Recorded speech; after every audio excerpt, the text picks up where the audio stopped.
Hello everyone, welcome back to Stock IQ, the world of intelligent investing. Guys, this is the third part of Master the Market series and इस part से हम लोग start कर रहे हैं fundamental analysis. Fundamental analysis जो कि काफ़ी टफ एंड ट्रिकी माना जाता है एंड एक कॉमन मिथ है कि केवल एक्सपर्ट्स ही कर सकते हैं। गाइज, ये एक सिंपल प्रोसेस है, एनालिसिस है, जिसके लिए आपको किसी स्पेसिफिक डिग्री की रिक्वायरमेंट नहीं है, like MBA, CA। For example, क्या आपको कार खरीदने के लिए ऑटोमोबाइल इंजीनियर होना ज़रूरी है? नहीं, राइट? बट इंडिपेंडेंट इन्वेस्टर बनने के लिए आपको फंडामेंटल एनालिसिस की नॉलेज होना बहुत ज़रूरी है। इन वीडियोस में हम लोग कवर करेंगे एलिमेंट्स ऑफ फंडामेंटल एनालिसिस, उनको कैसे स्टडी करना है, उन एलिमेंट्स का क्या सिग्निफिकेंस है एंड एट द एंड की थिंग्स टू फोकस एंड कुछ वेबसाइट्स जहाँ से आप इजीली डेटा एक्सेस कर सकते हैं फंडामेंटल एनालिसिस के लिए एंड इजीली एनालाइज कर सकते हैं कंपनीज को। फंडामेंटल एनालिसिस एक प्रोसेस है बिजनेसेस को समझने का ग्रास रूट लेवल पे। फंडामेंटल एनालिसिस से हमें एक क्लियर आइडिया मिल सकता है कि किसी कंपनी का शेयर प्राइस या वैल्यू कितना होना चाहिए, इसको हम लोग फेयर प्राइस भी बोलते हैं। एंड अभी जो भी प्राइस है वो कम है या ज़्यादा है as compare to fair price. हम लोग कई बार फंडामेंटल एनालिसिस कर चुके हैं, इवन शायद आप अभी भी कर रहे हो। यस, अभी भी। सपोज हमें एक फ्लैट बाय करना हो तो उसके लिए हम क्या क्या चीज़ें एनालाइज करते हैं, क्या क्या चीज़ें देखते हैं।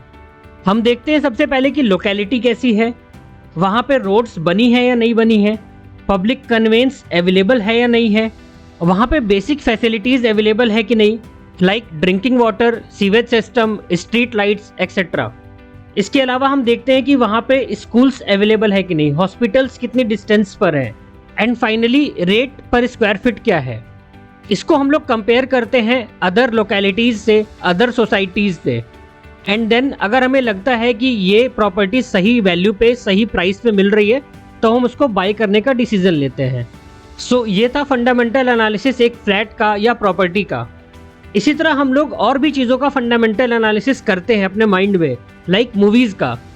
हम मूवी की स्टार कास्ट को एनालाइज करते हैं, उसके डायरेक्टर को एनालाइज करते हैं, प्रोडक्शन हाउस को एनालाइज करते हैं, IMDb पे क्या रेटिंग मिली है, जो लोग मूवी देख चुके हैं उनके क्या रिव्यूज़ हैं। इसके बेसिस पे हम डिसाइड करते हैं कि मूवी अच्छी होगी या नहीं। Similarly fundamental analysis is simply किसी कंपनी को स्टडी करना एंड इवेल्युएट करना इन्वेस्टिंग के लिए। जो भी फैक्टर्स हम कंसीडर करते हैं फंडामेंटल एनालिसिस के लिए, उसको हम लोग दो कैटेगरीज में डिवाइड करते हैं, qualitative and quantitative. Qualitative analysis में हम लोग business strategy, management, business environment, industry, ये सारी चीज़ें एनालाइज करते हैं। एंड क्वांटिटेटिव एनालिसिस में हम लोग फाइनेंशियल स्टेटमेंट्स का एनालिसिस करते हैं एंड फाइनेंशियल रेशियोज़ का। Both are equally important. केवल क्वांटिटेटिव एनालिसिस करना सही नहीं होता है, खास करके आज के डायनेमिक एवर चेंजिंग एनवायरनमेंट में। पहले लोग क्वांटिटेटिव एनालिसिस पे ज़्यादा फोकस करते थे एंड क्वांटिटेटिव एनालिसिस को ज़्यादा प्रायोरिटी देते थे, बट अब सिनारियो काफ़ी बदल चुका है।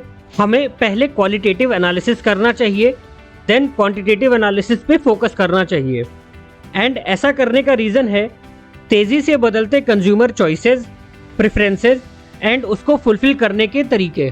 फॉर एग्जाम्पल, पहले लोग मोस्टली शॉपिंग फिजिकल स्टोर्स पे जाके करते थे, बट अब लोगों का फोकस शिफ्ट हो रहा है ऑनलाइन शॉपिंग पे। एंड सिमिलरली कंपनीज भी ऐसा बिजनेस मॉडल अडॉप्ट कर रही हैं जिससे इफिशिएंटली कंज्यूमर्स की इस चेंजिंग डिमांड को कैटर किया जा सके। लाइक शॉपर्स स्टॉप, क्रोमा जैसे रिटेल चेन्स ये प्रोडक्ट्स फिजिकल स्टोर्स के साथ साथ ऑनलाइन भी सेल कर रहे हैं।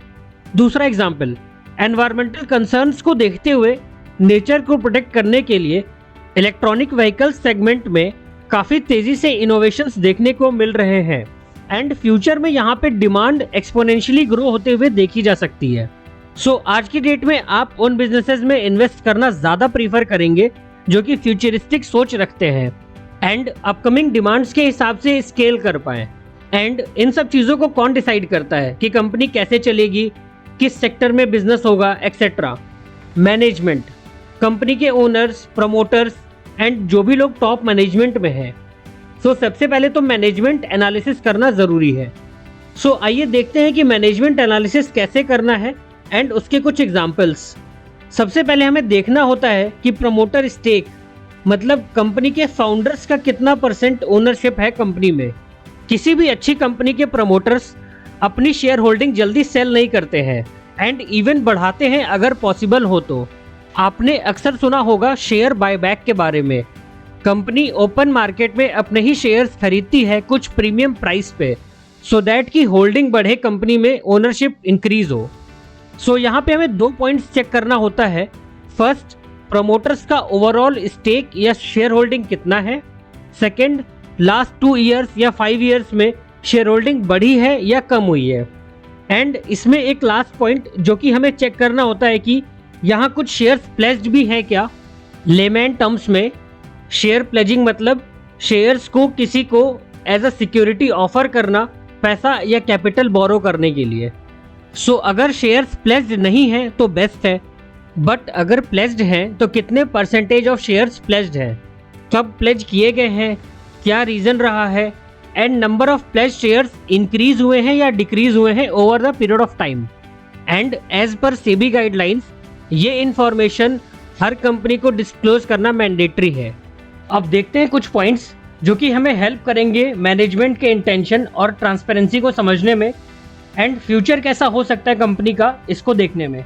सो the points are conflict among board of directors और founders, frequency of changes in management, cases और एलिगेशंस अगेंस्ट डायरेक्टर्स और founders, and last but not least, hiding information from stock exchanges और regulatory authorities. इन points को analyse करके, इस information को analyse करके हमें ये क्लियरली पता चल जाएगा कि मैनेजमेंट स्ट्रांग है या वीक है, मैनेजमेंट में ट्रांसपेरेंसी है या नहीं है। एंड कंपनी चाहे कितनी भी अच्छी हो, कितना भी अच्छा परफॉर्म किया हो उसने पास्ट में, अभी प्रेजेंट में कितना भी अच्छा परफॉर्म कर रही हो, लेकिन अगर उसका मैनेजमेंट वीक है, अगर उसके मैनेजमेंट में लूप होल्स हैं, तो इन फ्यूचर हमें कंपनी की परफॉर्मेंस डिटेरियोरेट होते हुए दिखेगी इन फ्यूचर एंड कंपनी की वैल्यू भी डिक्रीज होगी। इसका एक बहुत अच्छा एग्जाम्पल है DHFL, Dewan housing finance limited. इस कंपनी के प्रमोटर्स थे Wadhawan brothers. Back in 2008 company के प्रमोटर्स ने एक लोन लिया ICICI बैंक कनाडा से एंड इस लोन के लिए उन्होंने DHFL के शेयर्स को प्लेज किया, बट ये ट्रांजैक्शन की information stock exchanges and regulatory authorities को डिस्क्लोज नहीं की गई।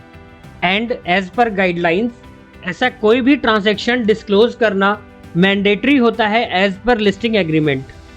यहाँ पे हमें क्लियरली दिख रहा है कि कंपनी का मैनेजमेंट ऑनेस्ट नहीं है, ट्रांसपेरेंट नहीं है, इन्वेस्टर्स को अंधेरे में रखा गया, उनको इन्फॉर्मेशन नहीं दी गई एंड इन चीज़ों के चलते DHFL एंड HDIL के शेयर्स क्रैश हुए एंड इन्वेस्टर्स को अच्छा खासा नुकसान हुआ। ऐसे ही और भी केसेस हुए हैं जहां पे फाउंडर्स ने मैनिपुलेटेड फाइनेंशियल स्टेटमेंट्स दिखाए, इन्वेस्टर्स ने जम के पैसा इन्वेस्ट किया, बट बैकग्राउंड में अनएथिकल एंड इलीगल कामों के चलते इन्वेस्टर्स को अच्छा खासा लॉस बियर करना पड़ा। फॉर एग्जाम्पल सत्यम कंप्यूटर्स का फ्रॉड, लील इलेक्ट्रिकल्स फ्रॉड एक्सेट्रा। इन केसेस में फाइनेंशियल स्टेटमेंट्स को मैनिपुलेट किया गया एंड पैसे को डाइवर्ट किया गया दूसरी कंपनीज में पर्सनल बेनिफिट्स के लिए। इसको चेक करने का सबसे अच्छा तरीका है आप zubacorp.com वेबसाइट पे जाएं। वहाँ पे आप चेक कर सकते हैं कि प्रमोटर्स की किन किन कंपनीज में शेयर होल्डिंग है, जिन कंपनीज में शेयर होल्डिंग है वो किस तरीके की कंपनीज हैं, वो किन बिजनेसेस में इन्वॉल्व है। इसके बाद आप ट्रांजैक्शंस चेक कर सकते हैं कि इन कंपनीज के बीच में क्या कोई ट्रांजैक्शन हो रहा है। अगर कोई ट्रांजैक्शन हो रहा है तो उसकी वैल्यू क्या है, वो ट्रांजैक्शन किस लिए हो रहा है। इससे आपको क्लियर कट आइडिया मिल जाएगा कि मैनेजमेंट एक्चुअली में क्या करना चाहता है। सो मैनेजमेंट एनालिसिस भी बहुत इंपॉर्टेंट है फाइनेंशियल स्टेटमेंट्स एनालिसिस के साथ साथ। मैनेजमेंट अगर स्ट्रांग होगा, ट्रांसपेरेंट होगा, एजाइल होगा, तो लॉन्ग टर्म में कंपनी के अच्छा परफॉर्म करने की प्रोबेबिलिटी बहुत हाई होती है। अब बात करते हैं कुछ सोर्सेज की जहां से डेटा कलेक्ट किया जा सकता है इस एनालिसिस के लिए। First, LinkedIn and other business networking sites. Company के टॉप मैनेजमेंट एंड फाउंडर्स के बैकग्राउंड एंड उनके एक्सपीरियंस के बारे में आप यहाँ डिटेल में इंफॉर्मेशन देख सकते हैं। सेकंड, कंपनी के बारे में पब्लिश होने वाले आर्टिकल्स, रिपोर्ट्स ये आप कुछ रिलायबल मैगजीन्स एंड साइट से देख सकते हैं, like business world, Forbes, moneycontrol.com etcetera. Third and काफ़ी रिलायबल सोर्स है ये एम्प्लॉय फीडबैक, जो कि आपको glassdoor.com, indeed.com इन वेबसाइट्स पे इजीली मिल जाएगा। इससे आपको कंपनी के वर्क कल्चर, मैनेजमेंट स्टाइल, इन सब के बारे में पता चलेगा। कंपनी के सीनियर मैनेजमेंट को लोग क्या सजेस्ट करते हैं, कितनी रेटिंग देते हैं, इससे आपको थोड़ा ज़्यादा क्लैरिटी मिलेगी कंपनी के मैनेजमेंट को समझने में। नेक्स्ट एक वेबसाइट है moneylife.in। ये कंपनीज की डाउटफुल इलीगल एक्टिविटीज़ को कवर करते हैं अलॉन्ग विथ अदर थिंग्स। सो ये एक अच्छा सोर्स है अवेयरनेस बढ़ाने के लिए फ्रॉड्स के बारे में एंड फ्रॉड करने के तरीके के बारे में। सो लॉन्ग स्टोरी शॉर्ट, अगर आपने कुछ बेहतरीन कंपनीज आइडेंटिफाई कर ली हैं जिसका मैनेजमेंट बहुत अच्छा है, स्ट्रांग है, क्लियर विजन के साथ काम कर रहा है, तो आपका रिटर्न मल्टीफोल्ड्स बढ़ जाएगा एंड लॉस के चांसेस मिनिमाइज हो जाएंगे। आई होप अब आपको थोड़ा क्लियर हो गया होगा कि मैनेजमेंट एनालिसिस क्यों ज़रूरी है एंड कैसे करना है। गाइज नेक्स्ट पार्ट में हम लोग डिस्कस करेंगे फाइनेंशियल स्टेटमेंट्स के बारे में। So stay tuned and video को लाइक करना एंड चैनल को सब्सक्राइब करना ना भूलें। Thank you.